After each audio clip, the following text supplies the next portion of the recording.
A refugee basically has to be somebody who's fled their country because of persecution. So now in the world, there are about 28 million refugees. Salem for Refugees was developed to sort of coordinate all of the volunteer efforts and resources.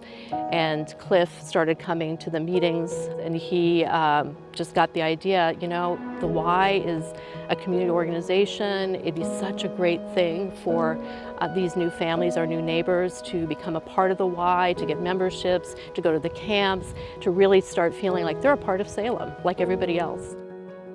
Our camps, we did swimming, hiking, artists, and also we rode the boat. My favorite thing to do camp, I like to learn English. They're just excited to know more about you and where you're from and, you know, what brings you here and how many siblings you have and how do you feel being here. And some of them are happy to help you speak the language actually, so, which is kind of great.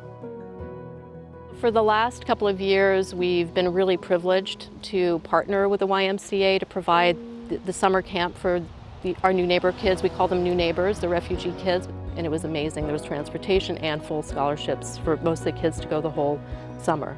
It was amazing for the working families especially to have a place for their kids to go, and it really had a big impact. Because it was in the forest, my first time I scared. But the next time I didn't scare. I learned how to swim. I didn't know how to swim, so I learned how to swim. It made me feel very good. Because of our Sunday gathering, I get to hear a lot from the kids, talk to them a lot, and I know that the Y Camp experience has really enriched their lives. For the kids themselves, they've learned new skills. They've gotten to make new friendships with kids that are not necessarily in their classrooms during the school year. It's kind of helped them with their English as well. Some of the kids, they've become camp counselors, which is amazing. Wonderful connection.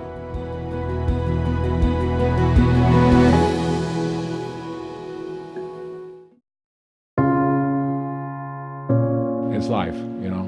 We all have to deal with what comes our way. It affects people differently, but for me, the first tell was the tremor. People wonder when they hear about people with Parkinson's how it affects them, and says, well, I understand that Parkinson's has cognitive impairments, and I would say, how would I know? I first joined the Y when I was a young adult around in the early 1980s. I was working at Marion County Health Department and I wanted to get some exercise, and it was right on the way home, and our daughter, who was at that time about 2 years old, we enrolled her in the daycare program here. I'll always remember Molly's and John's early childhood teacher, Candace, who just loved working with the kids. Phase one of my life was a young adult, connecting with other young adults. Phase two was being a family member, and we could always come and use the facility. And I remember taking my son down to take him swimming. Around age 58, I came down with Parkinson's and retired with a disability. That's kind of like the third phase of my involvement with the Y. Is that, my gosh, the support that I have received through the Y has just been wonderful.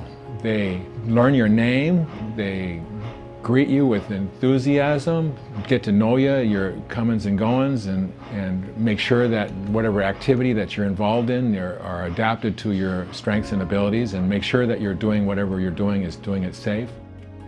I always like to break a sweat. Cycling for Parkinson's, we have to, and this is research-based, go 40 minutes at a pace of 80 cycles per second, the high heart rate. Doing that for 40 minutes, I can break a sweat, and that really feels great to break a sweat. It helps with tremor, and it helps with other Parkinson's symptoms while exercising. It's the importance of using cognitive skills so that you get both of those activities going, and it helps rewire the brain. So we do 20 questions and stuff like that.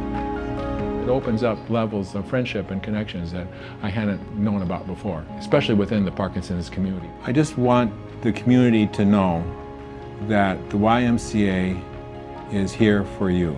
And the Y has been there every step of the way for me. I just am very thankful.